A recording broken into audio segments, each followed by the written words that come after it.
कौमी और मकामी सतह पर उम्मीदवारों के लिए वोट डालने का सिलसिला वोटर्स के अंदराज से शुरू होता है। अमरीका में इंतखाबात कैसे होते हैं, आज इस सिलसिले की दूसरी रिपोर्ट में मोहम्मद आतिफ हमें रजिस्ट्रेशन प्रोसेस के बारे में बता रहे हैं और कि किस लिए ये हर पार्टी की हिकमत अमली का अहम तरीन हिस्सा होता है। आइए देखते हैं। 8 के अवाइल में पाकिस्तान में भी कौमी और सूबाई असम्बलियों के इंतखाबात मुतवक्के हैं और हिज़्ब इख्तिलाफ की जमातों के मुताबिक अंदाजन 2.5 करोड़ अहल वोटर्स के नाम वोटर लिस्टों में दर्ज नहीं हैं, जिससे इंतखाबात के नताइज बदल सकते हैं।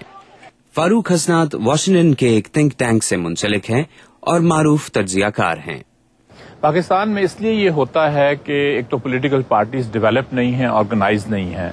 असल में तो उनका काम है कि वो वोटर्स को एजुकेट करें, लोगों के पास जाएं और उनको कहें कि अपना लिस्ट में नाम तलाश करें। अगर उसमें नाम नहीं है तो फिर वो दरख्वास्त दें ताकि उनका नाम उसमें आए। और इसमें 2 तरीके हैं जिससे नए वोटर्स लिस्ट में आते हैं। एक तो ये है कि अगर उन्होंने नकल मकानी की हो, एक जगह से दूसरी जगह पे आए हों, और दूसरा ये है कि वो उस उम्र पे पहुंच चुके हों जहां पे वो वोट दे सकते हैं। तो इसलिए जब तक पॉलिटिकल पार्टी, सियासी पार्टी मुनज़्ज़म नहीं होंगी, उस वक्त तक ये जो कुछ हम देख रहे हैं ये चलता रहेगा।